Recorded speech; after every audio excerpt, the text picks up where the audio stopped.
तो अस्सलाम वालेकुम, वेलकम बैक होगा सबका मेरे छोटे से व्लॉग में। कैसे उम्मीद करता हूँ ठीक होंगे। आज यार गांव आते मुझे बैड न्यूज़ मिली है कि कशान साहब का जो पट्ठा था ना, किंग का जो बच्चा इकलौता जो हमने पहली बार क्लच में हासिल किया था ना, तो वो आखिरी सांस से ले रहा है। वो काफ़ी ज़्यादा बीमार हुआ वो, तो वो अब एक टाइम आ गया कि हमें उसे ज़िबा करवा देना चाहिए। पहले तो हम नहीं करवा रहे थे कि ये ठीक हो जाएगा, इसका ऑपरेशन करवाएंगे, लेकिन जो उसका दाना था ना वो बढ़ बढ़ के इतना बड़ा हो गया कि वो खुद इतना सा रह गया। तो जिसकी वजह से ना कशान का पट्ठा अब ज़िबा होने वाला है। कशान साहब क्या कहोगे? इसका तो दुख लगा हुआ, क्योंकि इसी का था वो, इसने बहुत ज़्यादा प्यार से रखा हुआ था उसको। जब भी इधर आता था तो उसी को स्पेशल ज़्यादा टाइम देता था ये। तो ज़ाहिर ही बात है इसका दिल टूटा। तो गांव में आके ना हमारा ये वाला पट्ठा बीमार हुआ, अब ये मरने की हालत में हुआ पड़ा है। इसको चलते हैं ज़िबा कराते हैं। इसको बुखार है और बुखार उतरने नहीं वाला है इसका। वैसे भी ये बहुत ज़्यादा बीमार है अपने इस दाने की वजह से। ये जो दाना है ना, ये दिन ब दिन इसको ये बड़ा होता जा रहा है और इसको सुखाता जा रहा है। यकीन करो कि ये 2 से 3 साल का पट्ठा है। दो मुर्गा होना चाहिए था इसे, फुल मुर्गा।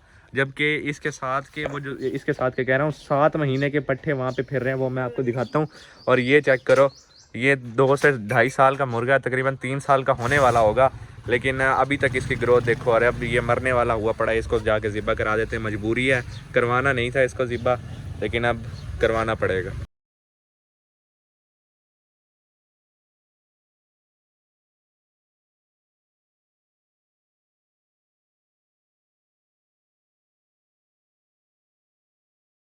तो ज़िबा करवा के मैं घर पहुंच चुका हूं, और जिसके पास ज़िबा करवाने गए थे वो भी वो कह रहा था कि पट्ठा बहुत अच्छा है, इसको ज़िबा ना करवाओ।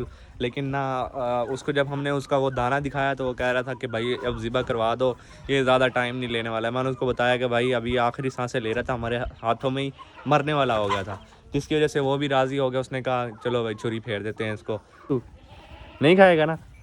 इसने मुझे कहा मैं एक भी बोटी नहीं खाऊंगा उसकी। इसके साथ उसका प्यार ज़्यादा था और ये भी उसे बहुत ज़्यादा प्यार करता था। तो ज़ाहिर सी बात है, एक अंडरस्टैंडिंग एक परिंदे के साथ जो प्यार होता है ना, तो वो सिर्फ पेट लवर ही समझ सकता है। तो इसको सबसे ज़्यादा उसी का शौक़ था। तो जब वो चला गया, मैंने कहा सारे फेर रहे हैं, कोई और ले ले। उसका सेम टू सेम उसका भाई है, सेम मदर और सेम फादर में। तो मैंने कहा वो ले ले, लेकिन कह रहा है वो नहीं लेना, मैंने उसकी जगह अपनी थी। बात तो इसने ठीक की है। तो ये जो हमारा एक पराला फिरता है ना, माशाल्लाह से चेक करो इनकी ग्रोथ, क्या ही ग्रोथ है माशाल्लाह। और इनके कलर, ये एक ही पट्ठा निकला है इसमें से, बाकी सारी फीमेल्स हैं। लेकिन ये फीमेल्स हमारी ब्रीडिंग के लिए बहुत ज़्यादा अच्छी रहेंगी। अब माशाल्लाह से अब मुझे देख के भागी जा रहे हैं। इनकी यही आदत है, रुकते नहीं हैं, क्योंकि पूरे दिन आज़ाद जो रहते हैं। हमारा चोलिस्तानी बछड़ा दिन ब दिन निकलता आ रहा है माशाल्लाह, क्या ही बात है इसकी। वो भी सेम टू सेम ऐसे ही है, ये भी ऐसा ही है। इसने हाइट अभी थोड़ी रोकी हुई है, लेकिन ये वज़न में अब बढ़ता जा रहा है माशाल्लाह। बाकी हमारे सारे जानवर ठीक है। और हमारी इस गाय को हमने दोबारा से प्रेग्नेंट करवाया, क्योंकि ये नहीं ठहरी थी पिछली बार। अब फिर दोबारा करवाया, अल्लाह करे इस बार ठहर जाए।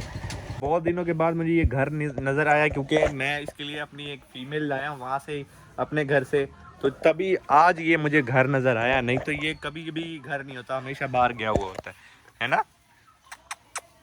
एक पाइप किधर गया हुआ है और एक पाइप किधर है, वो दोनों एक साइड पे लेके खड़ा है।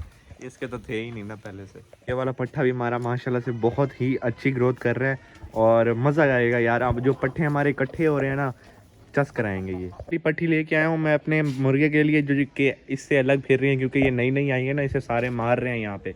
कुछ दिनों के बाद इसने शेर बन जाना है। और फिर पहुँच चुका हूँ घर आके, मैंने अपने सारे परिंदों को आज़ाद कर दिया, क्योंकि मैं घर बंद करके जाता हूँ इनको। जब भी मैं कहीं जाता हूँ तो इन्हें बंद करके जाता हूँ। फीमेल्स खुली होती हैं, मुर्गे मेरे हमेशा बंद रहते हैं। तो इसके पीछे एक वजह है कि मुर्गे इनको पुट्ठी पुट्ठी हरकतें सिखाते हैं, जिसकी वजह से ना ये छतों पे चढ़ना स्टार्ट कर देते हैं। और कबूतर मैं इस वजह से बंद करके जाता हूँ कि कहीं इन पे बिल्ली ना हमला कर दे।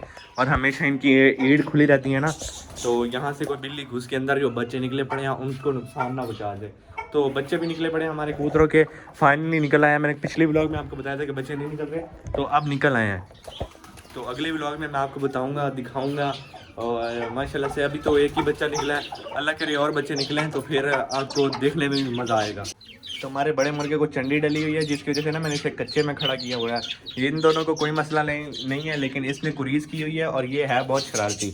इसको वैसे नहीं मैं खोलता, अपनी निगरानी में जब मैं फ़ीमेल्स बंद करता हूँ ना, तब मैं इन्हें खोलता हूँ, क्योंकि ये सारी फीमेल्स को तंग करता है। और अभी बाहर निकले थे और मुझे देख के ऐसे अंदर घुसे हैं कि मैं इन्हें पकड़ने आ रहा हूँ और मैं कोई बिल्ली वगैरह हूँ। तो पता नहीं इनको क्या डर लगा, सारे के सारे अंदर चले गए, बस ये दो रह गए। तो इनके क्रीज तो इनमें लगी हुई है, लेकिन मैं इन्हें अंडे वगैरह नहीं पिला रहा क्योंकि गर्मी बहुत ज़्यादा है। वैसे भी आपको देख रहे हो मुंह इन्होंने खोला हुआ है, अभी पानी हमेशा इनके पास पड़ा रहता है। और वैसे अब क्रीज में इन्हें अंडे देने चाहिए, लेकिन मैं नहीं दे रहा क्योंकि गर्मी बहुत ज़्यादा है, जिसकी वजह से ना इनको कुछ हो भी सकता है, हार्ट अटैक वगैरह, क्योंकि अंडा गर्म होता है और कच्चा अंडा देना होता है ज़्यादा क्रीज अच्छी के लिए, तो वो ज़्यादा इनके लिए ख़तरनाक है। अभी भी देखो तीनों के मुँह खुले हुए हैं, ये रेज़े का थोड़ा सा खुला हुआ है बस, वो भी हाँफ रहा है वैसे। तो अपने पट्ठे का यार बहुत ज़्यादा अफसोस हुआ है, उसको बहुत ज़्यादा हमने इलाज करने की कोशिश की थी, बहुत सारी दवाइयाँ उस पर एक्सपेरिमेंट किए हैं हमने, लेकिन वो उसके अंदर एक रसौली टाइप थी इतनी सी, तो वो ठीक नहीं हो पाई, तो उसका ट्रीटमेंट नहीं हो सका, तो अब वो हमें छोड़ के चला गया। इससे अच्छा हमने पहले खुद ही उसको हलाल करवा दिया, और ये हमारे सब बड़ों की राय थी, तो बड़ों की राय माननी पड़ती है। इस व्लॉग को मैं एंड करता हूँ यहीं पे, कल मिलते हैं नए व्लॉग के साथ, तब तक के लिए अल्लाह हाफ़िज़।